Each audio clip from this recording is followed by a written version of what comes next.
Welcome everybody to the Rhombus Space Meet the Artist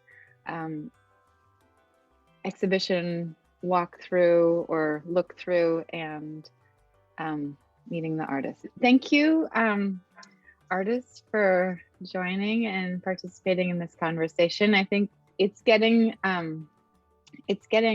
better in terms of like social space interaction and getting to see each other in person, but like the whole nature of life online has had a huge growth spurt through the pandemic because of the isolating factors of the virus and the health crisis related to it.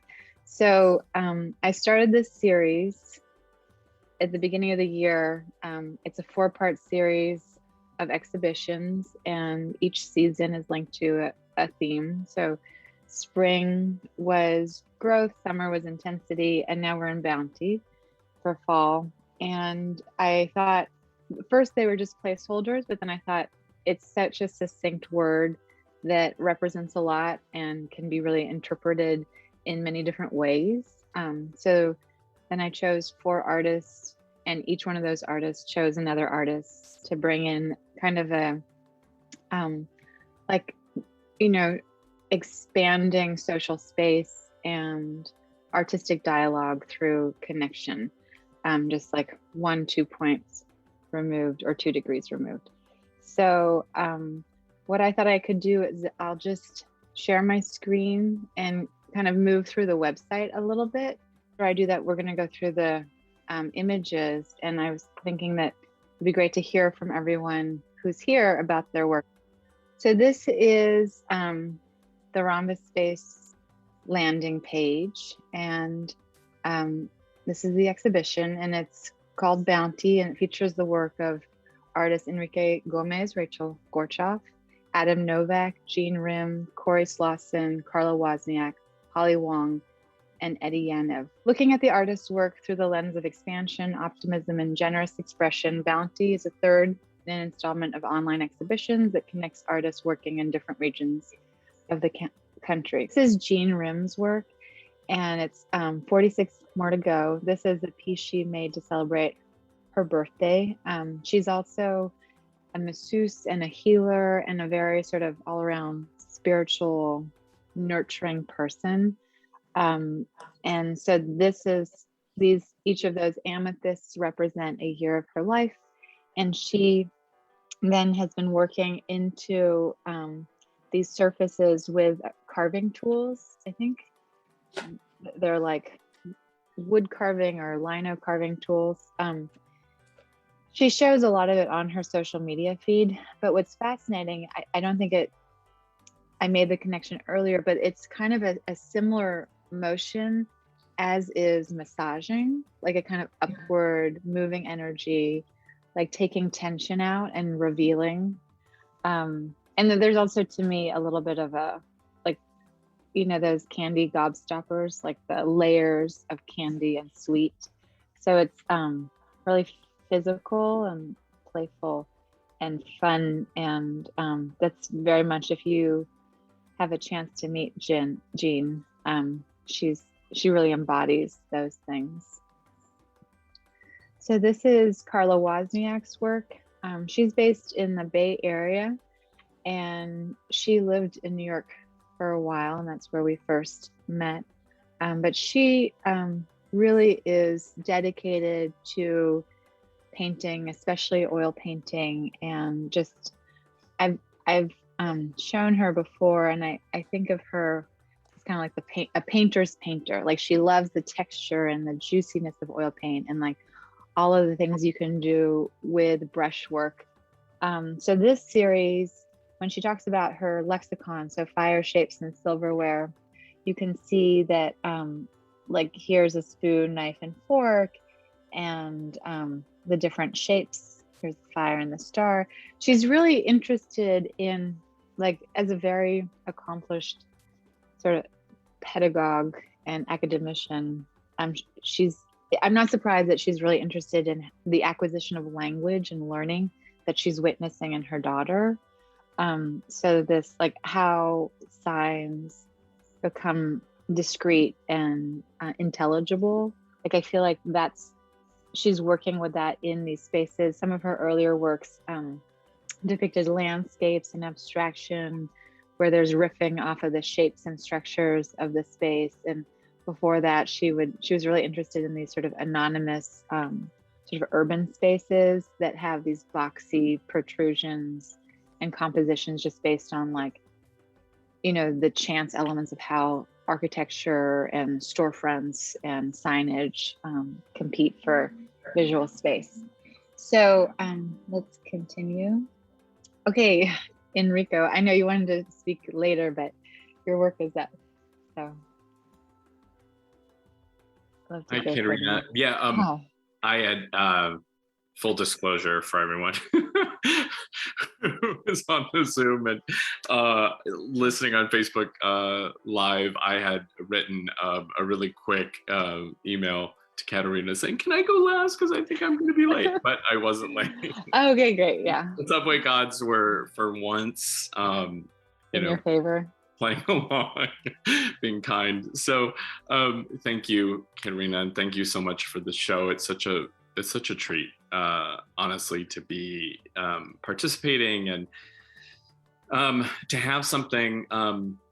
Just, you know, I love the premise of the show. It's really a wonderful acknowledgement, you know, in terms of community. It's a wonderful group to be a part of, and also just in terms of a relation to this like sort of global shared phenomena that we have had, be it traumatic, insightful, and all of the stuff that's, you know, in the sphere of what's possible for us. So to the work, this is Cuervo 3, and this is, like I was saying before, this is a series that I started before, but I actually, as you know, like most of us, we all handle our passages and our handling and unpacking our processes in our own way. You know, my sickness, my husband's sickness really had me holding really big questions. And so like, why art question mark? Some art continued, you know, like it was just, there was a lot of soul searching. And these works were some of the first steps back into a practice. And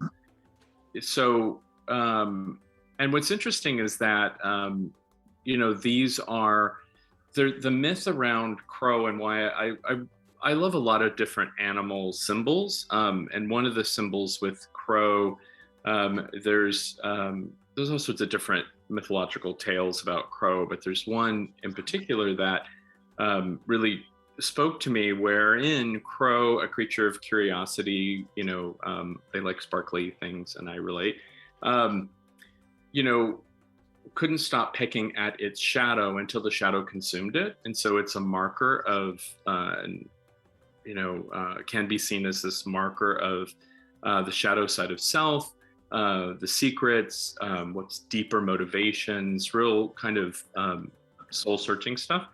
And so Cuervo, this series is literally based on fonts, broken down letter fonts that are shadow fonts, wherein the actual shape itself is from a larger, what used to be connected to a larger letter, wherein the shadows of the letter will give rise to where the negative of the paper or the substrate becomes a communication just by the arrangement of the dark spaces in typography and letter form. So, you know, I thought this was an appropriate kind of place to just sort of play and have these kind of figures start to take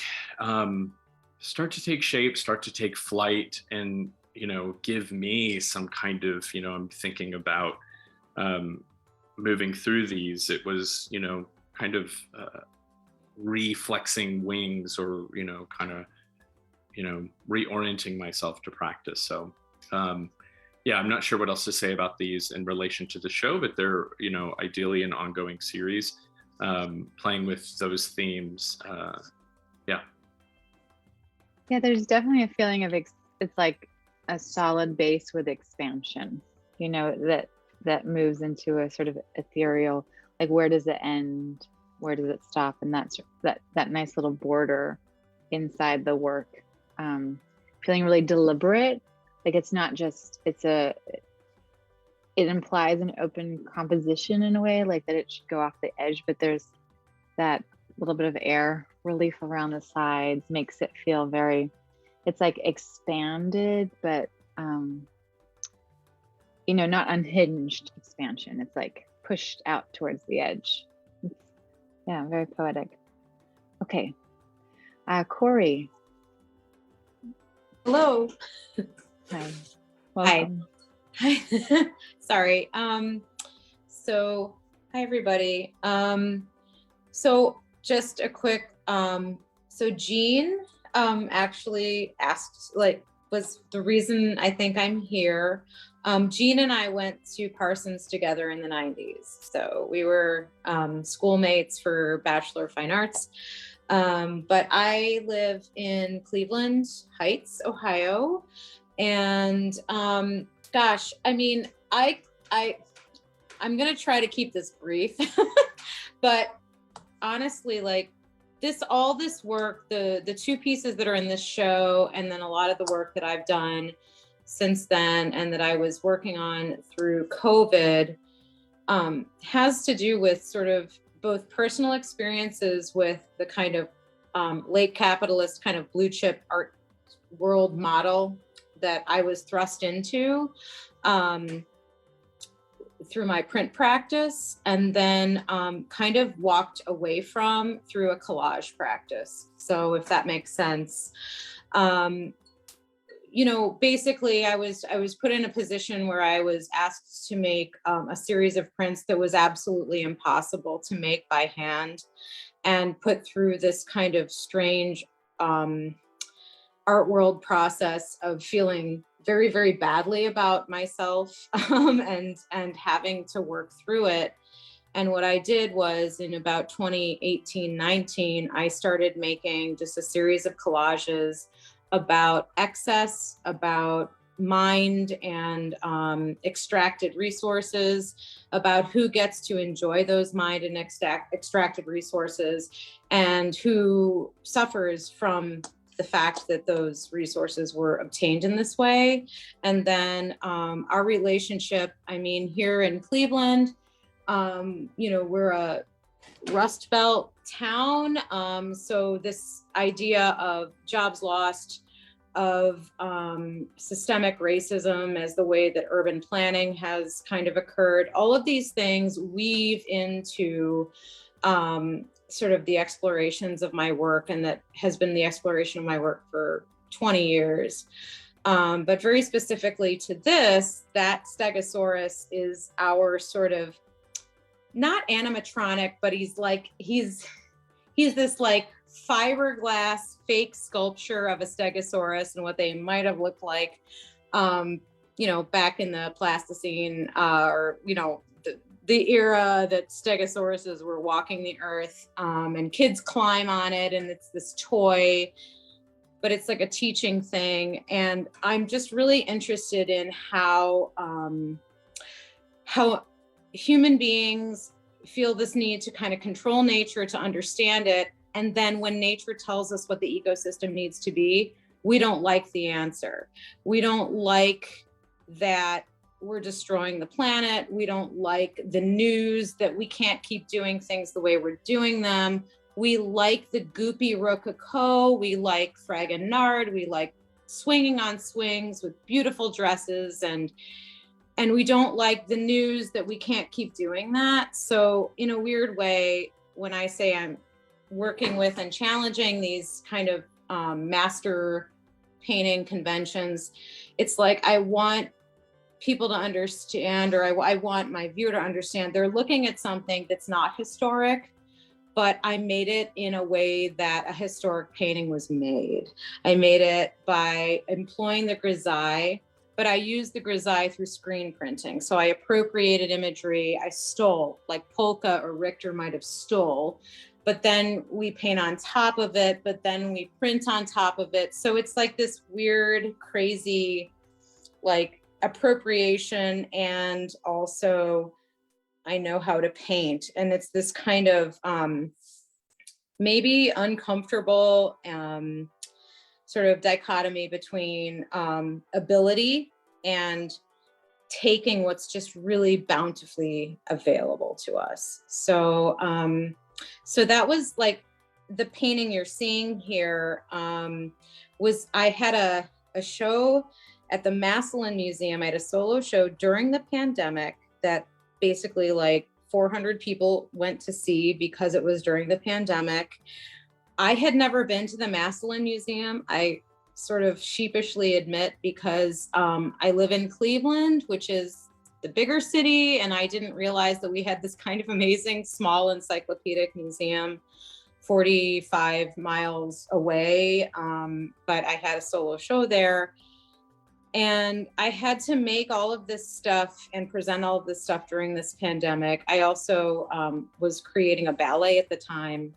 And I think like I also got COVID. I was very sick. I've had long COVID. And like the healing process has absolutely been part of my drawing practice since then. Teaching hybrid at Kent State University in the drawing and painting department, watching my students kind of struggle with all of this. I mean, I guess like, I feel like all of these issues that come back to this, to my work, to this kind of examination of colonialism and late capitalism, all of these things have been brought to a real head with COVID. Childcare, schooling. I have an 11-year-old son. I mean, all of these things are, I think, are really our forefront. And so the work has it, like it just has it in it. I definitely, I don't know, it's all there. It's kind of like almost like a visceral, like, like. Yeah, definitely. There's the composition, the fact that it's so dense in the center, and then there's these three kind of holes or open spaces. It just amplifies like how dense that core is. Yeah, it's very, like how much can you cram? How much information can you cram into sort of a small space, but then be aware that you can't say too much or give too much? It's like you know, don't be too mouthy, don't be too loud about it, but say what you mean. I don't know. I feel like we're all constantly dealing with these ideas that you're supposed to share, but don't overshare. I mean, it's right. I think we're push and pulled. Yeah. And I think your title, the way you have like Stegosaurus is extinct, semicolon, charcuterie is fashionable, like that kind of push pull or like down up, you know. Historic, like present. Very fascinating. Okay, thank you. Thank you. Here's Rachel's. Hi everyone, good evening. So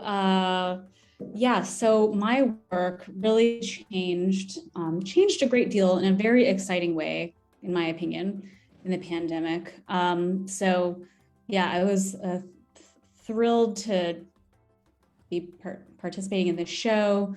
I think when Katerina first invited me, this work that's currently in this show, I hadn't yet conceived of, but I think Katerina had probably been looking at the work I was making, especially in the early part of the pandemic. And I'm sure she was thinking about this work when she invited me to be in the show. So pre-pandemic, well, I would say consistently up to today, things that are happening in my life are studio fodder. And I know that's a very broad statement, but pre-pandemic, spending a lot of time walking around New York City, traveling between different teaching jobs in the commutable New York area, getting a new full-time job in Pennsylvania, dealing with that experience, looking at the architecture I came in contact with, especially my first year of this teaching job, it was such a consuming experience that I had this sort of distinct feeling of like I'm making art through my students. Like their art is not my art, but they coming up with project ideas and talking to them about their artworks was, kind of a studio experience surrogate for me. So, their work made its way into my work. Lockdown happened. Suddenly I had COVID very, very, very early on. Thankfully, it was not a serious case, but I would say the last March 2020, I was locked in my apartment for 2 weeks and really didn't leave very much. So suddenly, what was entering my life? What new stimuli was I experiencing? What was all of the many faces on the Zoom screen? That was sort of what was new and interesting that I was facing in those early months. So very organically, without really thinking a lot about it, I started making screenshots from conversations with colleagues and friends and family, and started making drawings from these screenshots. And it became this way of just sort of reflecting on and kind of communing with these people in these relationships. And really since then, this area of portraiture has become a primary focus in my studio. This past summer, I did a residency at Yaddo in Saratoga Springs, and there I had this opportunity to really look in a focused way at how these portrait drawings relate to some of the paintings that I was making earlier. So for the first time in a very long time, I made fairly straightforward paintings on panel, whereas in the past I was making very sculptural paintings. But the relationship to space and color and thinking about presenting just enough information to the viewer so that they can kind of sort of get what, just the right amount of specificity has remained consistent. And, in making this body of work, so I think on the surface, in some ways, the work has dramatically changed. But I think in this dramatic change, I'm able to really look at the consistent through lines that have been in my work really, for many years. And I think this sort of wanting to kind of forge a personal connection with individuals known and unknown, kind of thinking about where were you at this particular time of day where I was here, or presenting some visual information that maybe spurs a certain set of associations with me that may be similar and or different to the set of associations with you, but yet through this sort of visual information, we can have the shared experience. These kind of persistent interests in my work, I think, have really kind of bubbled to the surface through making work that feels kind of dramatically different.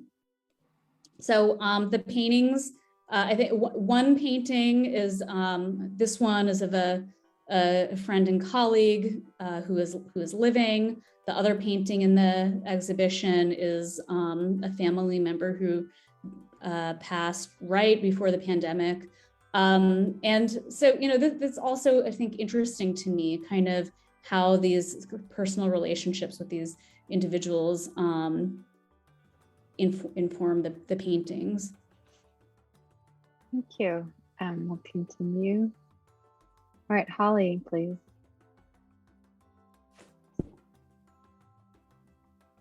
There we go. This is a piece called Secret Garden, and much of my work is basically layering patterns and the ways in which pattern describe meaning and hide meaning within it. Secret Garden is very much about holding everything that has been lost or that has been, hidden in my life, and bringing it out into the fullness so that it flowers. I think as a woman who's 50 years old and as an artist looking back at my life, these works are very much about no regrets. These works are about basically reclaiming everything in my life, everything that is strong, everything that was broken, and putting it forward in an act of strength. I feel like I should just describe the technical briefly, which is that I take graphite and gouache, and I do these drawings on different sheets of hot press watercolor paper. I then cut them by hand. I also do, there's the colored pencil section. You see these bright sort of rope-like sections that are done with neon colored pencil. The darker sections are graphite on drafting film. And all of these things are then layered onto a large piece of 48 by 48 paper. I also take sections of translucent Yupo and I blow ink onto them. And I think that what I'm trying to do is juxtapose both organic elements and concrete geometrical elements, because they both represent different aspects of my experience. I think the work is both feminine, but I think it is strong. It is, to me, the work is beyond gender, and it is an affirmation of life.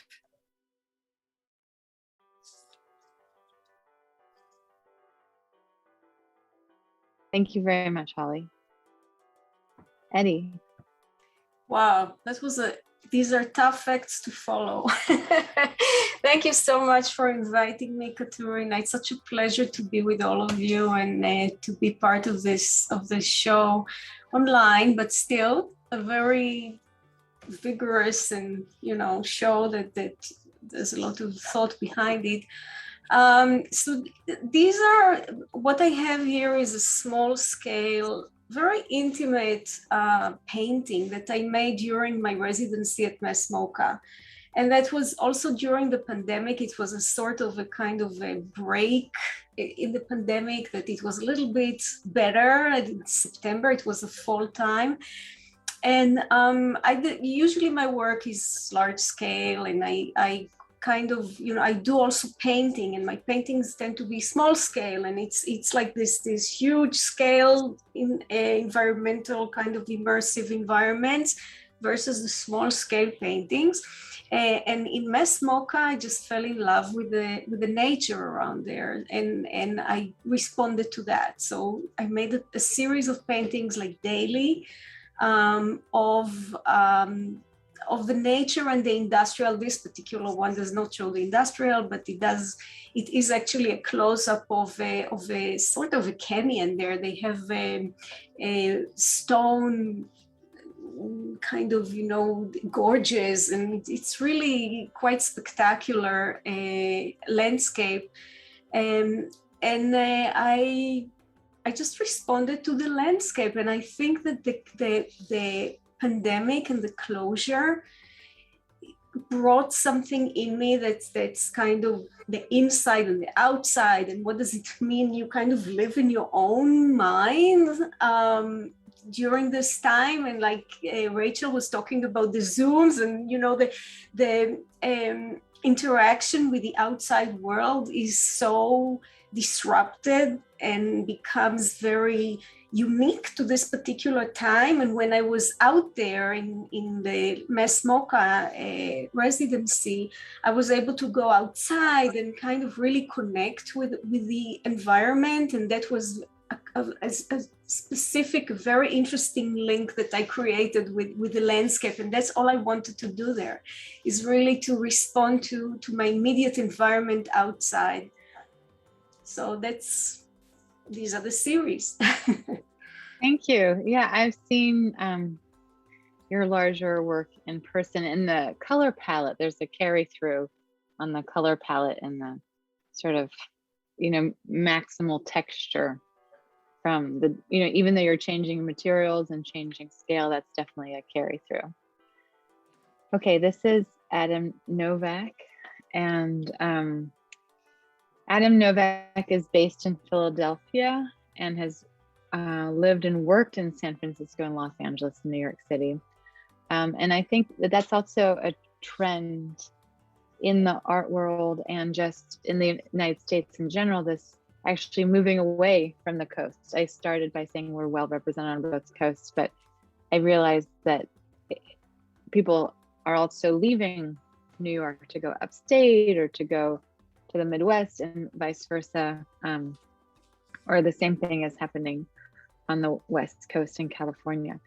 So he writes that his recent work explores the figure in motion in the context of gestural abstraction.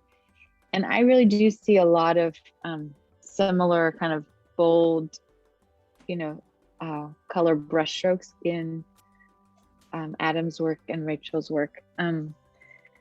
So he's using this to explore the archetype of a running figure. In these paintings, layers of depiction of the runner are built on top of each other, creating a sense of time and movement. The depiction of the runner includes both imagery and text, often placed at odds with each other in the composition. Subtractive marks to reveal the history of the painting and dissolve the image back to the ground, while additive marks both construct and disrupt the drawing of the imagery. Thus, the gestural marks simultaneously construct and obliterate form and the signifier. Hybridizing them into a new visual language, the figure retains an awkwardness in its drawing that is at odds with the heroic legacy of abstract expressionism. The subtractive dissolution and revisionism in the painting's construction elevates the role of doubt in the process of making. And I think that, that little bit of inclusion of the narrative or the figure really does shift the viewer's expectation or how it relates to art history or like what we see when we're looking at something that's dominantly abstract. And to me, it's interesting how strong and unified the color palettes of both of Adam's and sort of sophisticated the ranges in both of Adam's paintings in this show. This is another one of Karla's, and I feel like since I've just pulled up so Karla is in the Bay Area, and she writes that her recent paintings explore the ways in which her experience of place has been altered by the pandemic and recent California wildfires. They reflect a new reality where work and school collide in her home's previously personal space. The surface of her paintings are very tactile, made up of a range of different painterly moves. Through a reduced chromatic gray palette and process-driven approach, these paintings evoke a sense of time, passing and memory, and physical transformation. The paintings spring from an intuitive drawing practice in which she records memory fragments and personal symbology nightly. So this one is called Egg plus Shoe, or Egg, plus, shoe. And so again, this, letting abstraction here with the symbols, whether it's this form or the plus sign, like they both, or the multiplication X, it functions as a shape, but also a symbol. And so that play with what it is we're actually looking at. Okay, let's continue. Enrico, you want to continue a little bit? Sure. Hi, I'm Enrico Gomez. This is Cuervo for just another one in this series. They all kind of have this similar feel. These shapes were picked formally, and so they're completely divorced from the original letters. and meaning, but I still like that there is a formal, just through their origin, this connection to language and communication, and shadow. So yeah, I wanted to also acknowledge that, thank you, Katerina, like I said earlier, for having me in the show, and Rachel, I want to acknowledge you as well for the invitation. It's humbling and exciting to be included and in dialogue. So, another thing I feel compelled to mention is somebody else mentioned scale. I think Etty and her beautiful painting. That scale for me is something that is, I've never, had really monumental work. Even when I had a studio that could have held it, my work has gotten very intimate. And I think that has to do with just sort of a tenderness, maybe, just an emotional state post-COVID, but also, but the dynamics of my studio practice have changed. Life changed a lot. And so, I don't have a large studio. I'm working from home now. So, I've got my kitchen table and as much space as my husband's patients, and, our small home and our, shared with pets can afford. And that kind of changes. And that, I'm confident that will change again, but, I feel compelled to mention that because I think that, that's part of, living and rolling with life, is being resourceful. And other artists brought up, issues of economics. And that's another, I think that's germane to this conversation of how work has changed. A lot of my work, just because I've needed to, address finances and expenditures and, how much is going out versus coming in, I've had to change, my studio practice currently. So I'm working from home, and that dictates, for me personally in my home, a smaller scale, and also in my emotional state, I think currently anyway, dictates a smaller, more intimate exploration. And I'm kind of happy with that. The drawings that I'm making are in this like 8 inches by 8 inches, 11 inches by 11 inches, 12 by 12. For whatever reason, I'm working in this like kind of square format, which I think is, maybe has to do a little bit with the psychology of structure and safety. So we'll see how that changes, but I feel compelled to mention that as well. Yeah, I'm so glad you brought that up, because I do, we all have, multiple things that we do as artists, and have to adapt. And I think that the sort of contracting that you're talking about is a social phenomena that's happening nationally, locally, nationally, in some ways globally too. But it's interesting because as you say that, and also Etty, as you say it, Etty, you bring it up because you were on a residency, but as you say that, I almost feel like a sense of relief, because I have also been working on small pieces, and I'm always like, okay, tomorrow I'll stretch that big one, but it's like there's this immediacy and directness and intimacy of that smaller scale. So thanks for bringing that up. I have to say something. I started working on smaller series way before the residency. Mm-hmm. I made a small painting, Enrico, square. And now you said it, and I'm thinking, why is it square? Why am I doing a square painting? So there you go, square. I started with 6 by 6, 8 by 8, 10 by 10 is the maximum I went to. So small and square too, for months and months. Yeah, I also feel like what you're saying, Enrico, about the square being like stable and grounding. The pieces themselves have that in there with the hard edges. Okay, let's hear from Rachael about this piece. I'm not unmuted. Well, I love where this conversation is going about scale, because it's reminding me of a scale decision I've been making in all of this work, that to me kind of ties it back to the kind of highly sculptural dimensional paintings I was making previously. So this work in large part has been 18 by 24, which for me is the most innocuous, non-existent size in which one could work.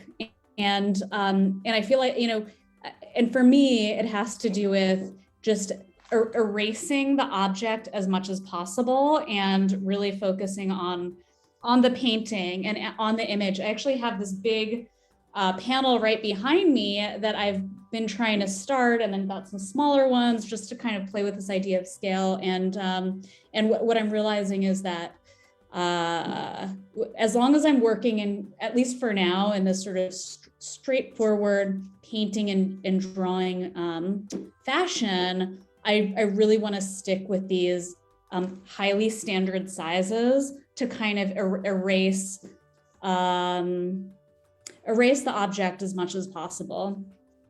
And in that sense, it's very much about the object. It's very much about the physicality of painting and drawing in this sort of like the scale decision to erase it. And then in terms of this painting in particular, this is my step grandmother who passed in January of 2020. And all of the titles have to do with something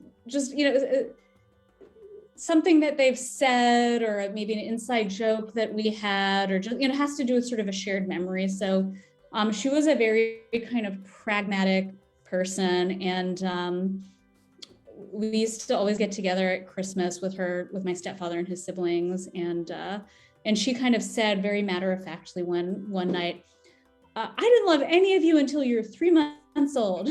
like newborn babies are no fun, I love it. Until you started smiling and interacting that I really cared about you. I mean, okay, let's go.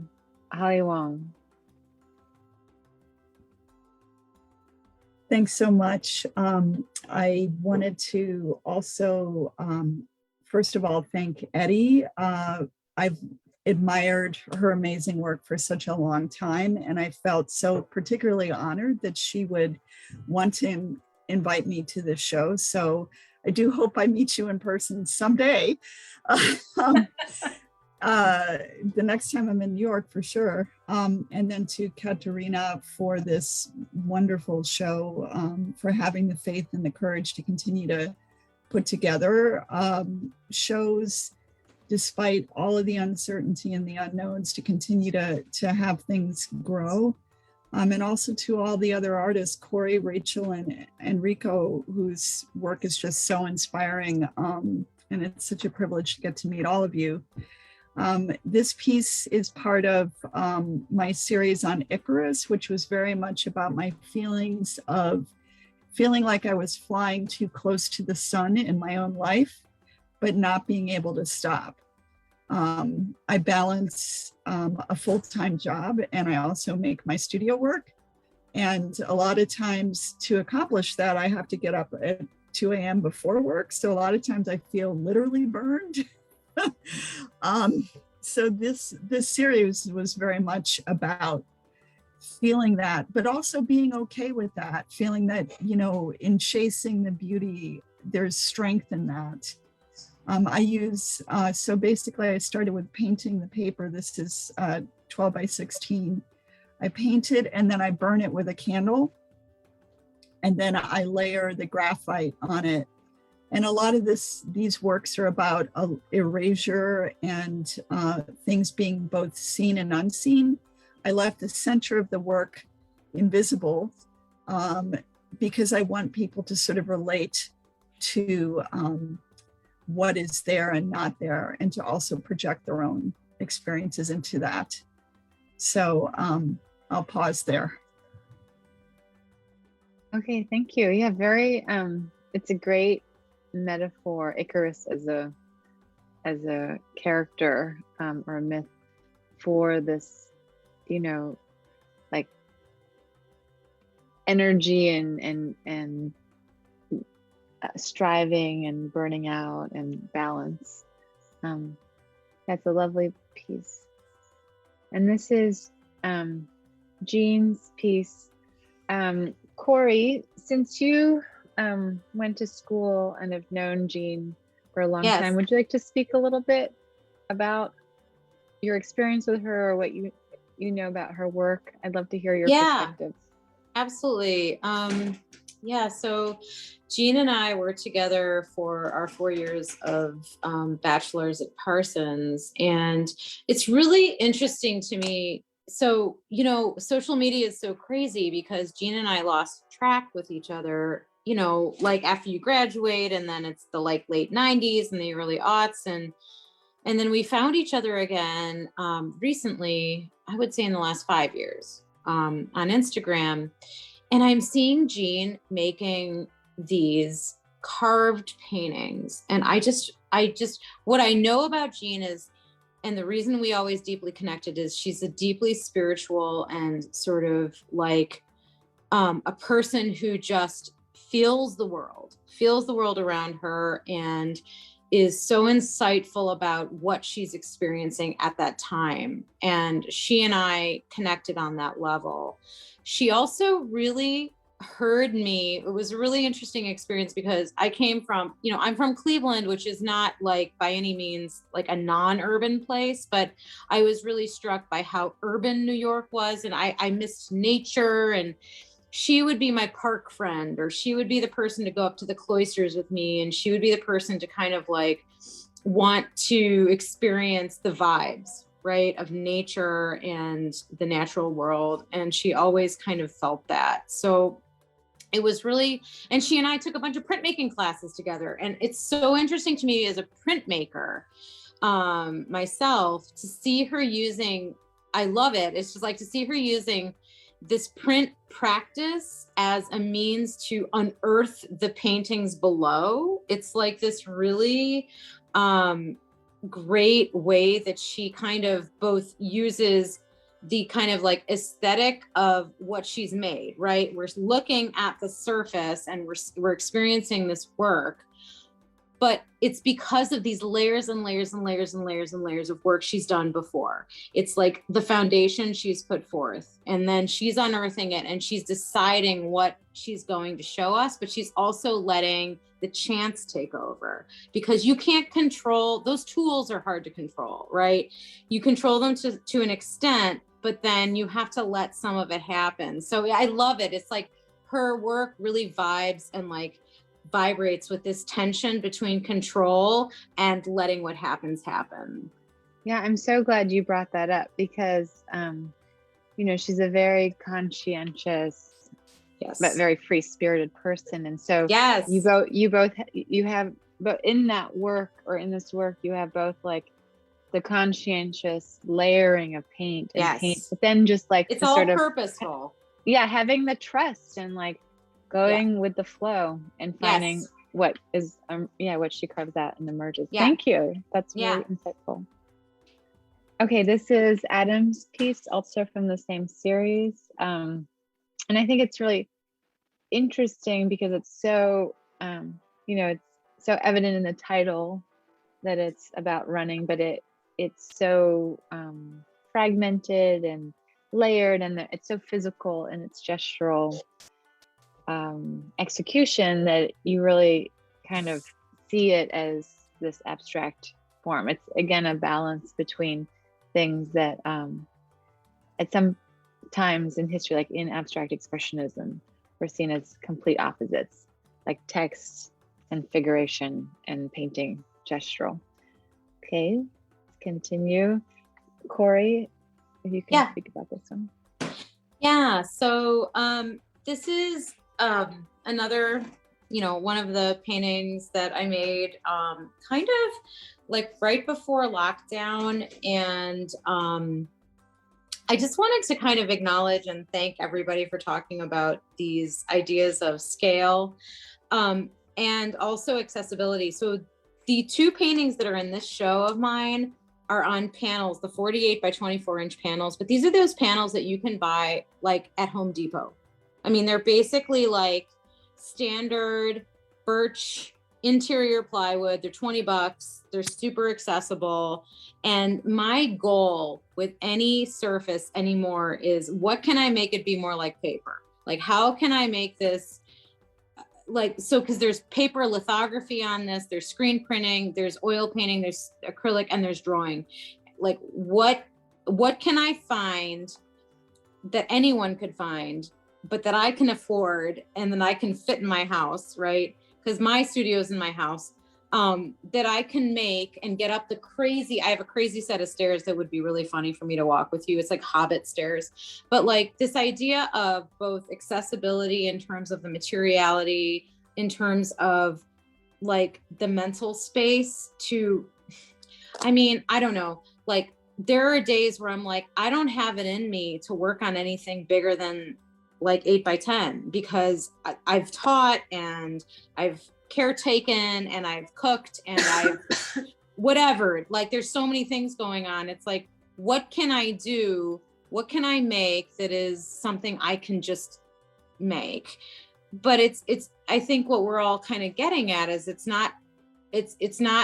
doesn't have to be this grandiose painting that can hang a Gagosian. It's like, it's about like, what can we do in our day-to-day lives as people, and what can we find? I can find a bunch of stuff at my Home Depot because that's kind of what's close to me, and sand, and then what processes can I bring to that? So this piece has a lot of disappearing imagery and reappearing imagery. There's a ton of very thin layering that involves a lot of optics and a lot of printmaking practices. And those practices in themselves are both borrowed and also sort of technically complex. So it's like, I guess in the case of this painting, it's this conversation between highly technical and then also like highly accessible.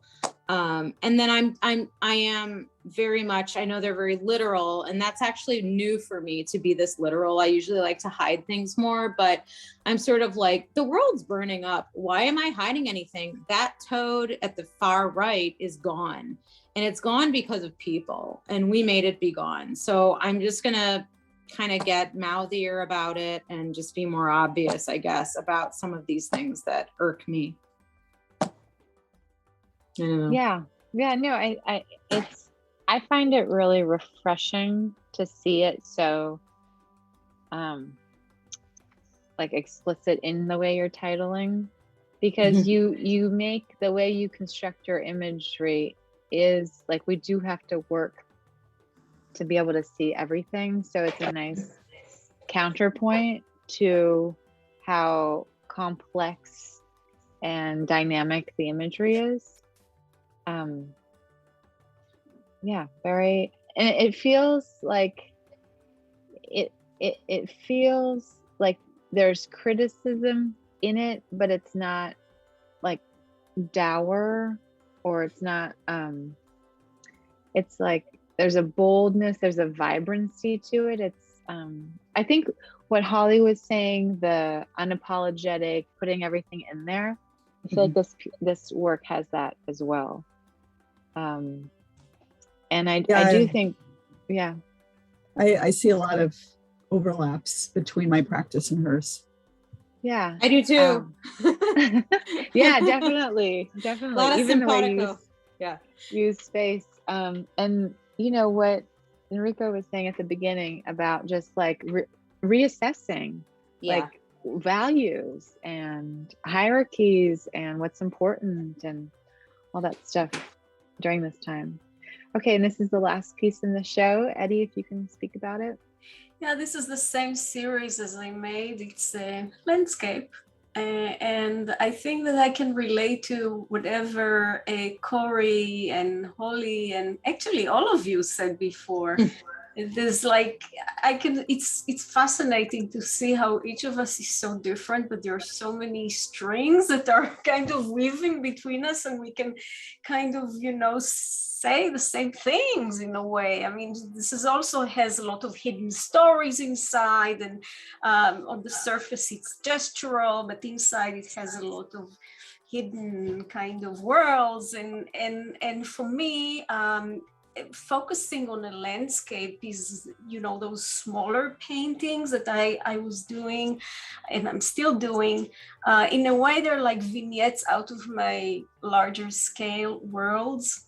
And this is something that has been very interesting for me to do, to focus, to kind of take fragments out of my larger environments and make them into the micro worlds like that. So this is one of them. Okay, thank you. I'm going to stop the share right now so we can just come back. I thought it'd be interesting just to sort of talk a little bit about if you have any concurrent projects that you want to share, or things coming up, or anything else. that would be great. So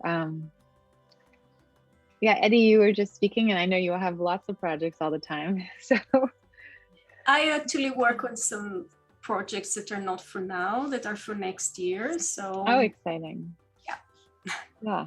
And for those of you who don't know, Etty also runs Artspiel, and is Brooklyn based. And Artspiel is a great art blog platform that reviews a lot of shows and has a lot of people involved, really managing an important discussion and dialogue. What about you, Enrico? I was just in a really fun group show around, and it's similar, similarly oriented artists who also do other things, that are, sort of, either curatorial or in some other way connected to a larger community.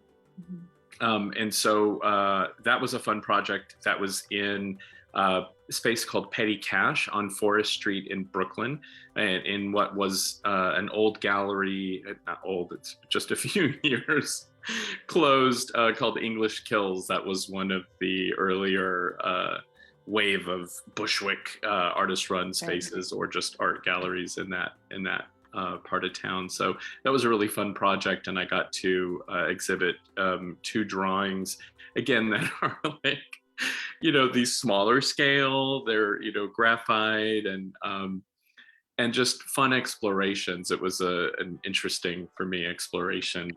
And again, I hope a series that is continuing and I think has a few different branches, but the intersection of spirituality, personal kind of symbol, and the landscape. So, and we'll see. Oh, interesting. So, yeah, we'll see where that goes. I haven't used landscape a lot in a forward way in my work. It's been something that has been like a, I'm on vacation, I'm going to do a, yeah.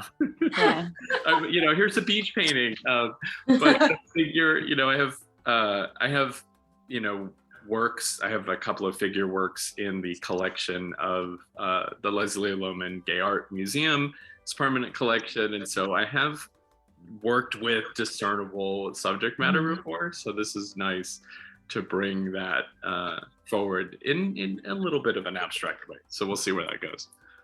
Nice. I definitely felt a yearning to explore landscape during the quarantine, like to create a space that was vast when I couldn't be in that space. What about you, Rachael?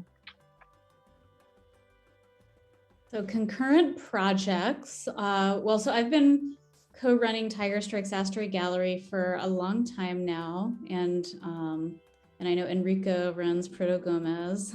That's, I suppose, another concurrent project, right, for you. So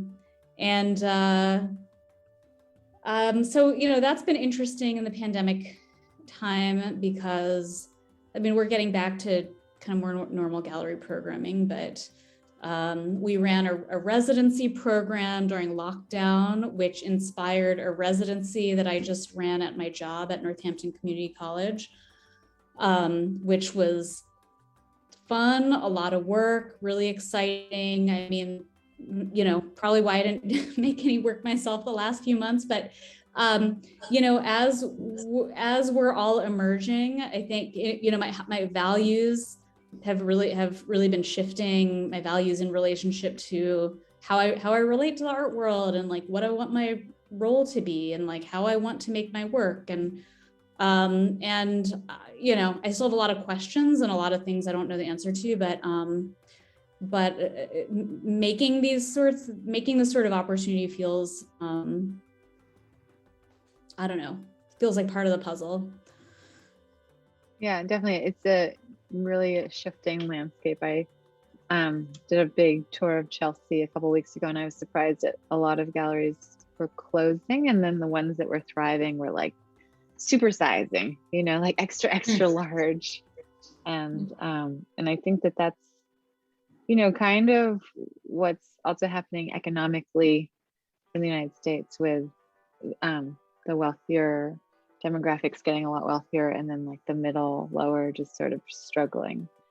So yeah, I think it's great to, so for everyone here is working hard to like create opportunities for other. Enrico, did you want to? I just wanted to chime in and thank you, thank you for recognizing me. I'll be super quick. And thank you, Rachel, for bringing up Proto Gomez. I just wanted to put my little hand up and yes, that question of, you know, like Corrie brought up earlier, which is so relevant right now, like these economics and how do we keep, you know, these projects kind of afloat and accessible and available with outreach and just, so I wanted to thank you, Rachel, for bringing that up. And I also wanted to just say that I do co-run it with my business partner and friend, Nick DePiro, who's an artist. And I just wanted to put his name in the space because often he gets overlooked. He's a really talented artist. He's a New Jersey Artist Fellow.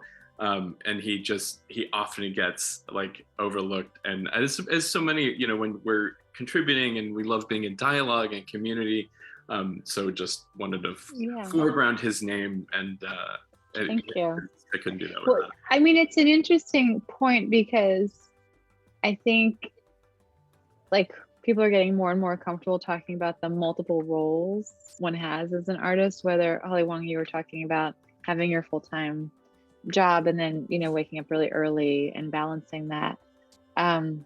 There's still a little bit of mythology and kind of not really based in reality idealism about the artist being like, you know, 100% in studio, like working by candlelight through the midnight, you know, through the wee hours of the night. And it's not really realistic. And so there is this balance of like, how much do we talk about ourselves or present ourselves as people who are doing other things besides just, you know, putting media on a substrate.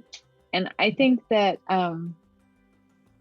as artists, like it's a very nebulous, non-scripted path life, you know, and all the experiences we have, like Corrie, your experience of dealing with the blue chip print industry market, and then informing you doing kind of radical printmaking in a painterly way, is like, it came out of that lived experience, you know, of the business of art. So Corrie, can you talk a little bit about like, sure.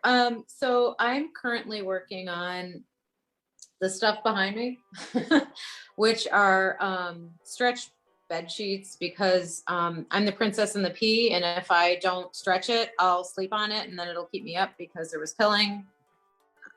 Long story short, I'm always trying to technically make something that'll act like paper, and these like really smooth things, I'm sort of playing with that. But in 2022, the big hope is that we get to present our ballet to a live audience, probably at Cuyahoga Community College, which was our original plan. It ended up, just so you know, the Feast Ballet ended up being turned into a film that went through the film circuit. And we actually won an award in Calcutta, India, which made us really happy because the whole thing is about colonial exploitation of places like India and Central America, and sort of the global North's role in all of that.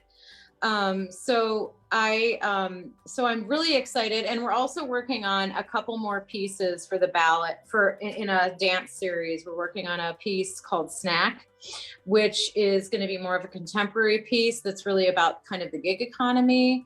The choreographer this is like literally what happens to people. A ballerina who is about to enter Nutcracker season and make half her year's income on Nutcracker season here in Northeastern Ohio, Pittsburgh, Detroit, Columbus, Cleveland. Like, she had nutcrackers from all those places, goes in for what was supposed to be a quick, easy knee surgery, and now is 8 weeks non-load bearing. And basically will lose that income, doesn't have disability. Like, the idea of like what arts workers do and how they hang. Support network, like how they hang by. So what's interesting is she had already started choreographing this, and we were choreographing it about Uber drivers and Grubhub and like just this idea of the gig economy and all of this. And then it literally happens. So like it's happened to her before, but so viscerally. So that's something that we're hoping to add next summer to the Cannes Triennial, which happens in Cleveland, which is this like every 3 years in concert with the Front Triennial here. And then we're also working on a piece called Dessert, which is, again, like it'll probably have like the imagery from here so the imagery in my artwork, making the props, making the costumes and all of this, but in concert with dance. Cleveland is a big classical music and a dance and performance place. But we also have a robust art community, but it's like, I have been able to find sort of a place in this, trying to bring these three things together, which is not always easy. I'll say it. Really. Yeah. But so that's the stuff that's probably coming up in 2022, is a lot of performance-based kind of mixed media. Cool, very exciting. Holly? Sure. Do you mind if I do a quick share screen? Please go ahead. I think it's enabled. Yep. Okay. I just wanted to share a press release for a show. It's a group exhibition I'll be in. This is at Root Division in San Francisco, which is a community-based nonprofit.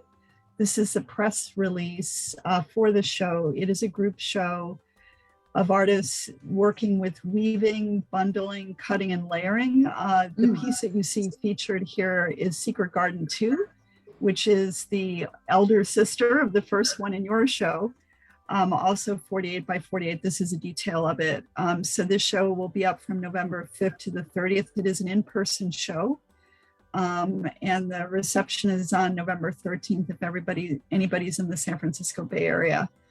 So I did want to share that. And I am showing in a exhibition and art gallery, another nonprofit in San Francisco next year as part of a structured, it's called 48 Pillars, a bunch of artists making columns, sort of like those structural constraint shows, which I was really enjoyed being challenged by. So that's what I'm up to.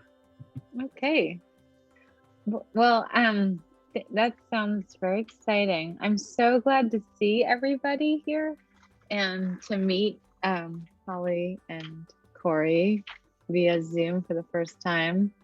So thank you so much. And I'm going to end it, and it will be on Facebook, and then I'll do a little edited version for YouTube. So thank you so much. And Holly, if you want to send me the stuff, I can post about it. And please feel free. I like to post things, for whoever's been sort of part of the Rhombus community. I like to sort of echo their message out into the world. So that would be okay. awesome. Thank you. Yeah. Thank you so much. Thank you so Thank much. you. Bye guys. Bye. Bye bye. Thank you. Thank you, everyone. Nice to meet you and Nice to see meet familiar everybody. faces. Nice to meet everybody.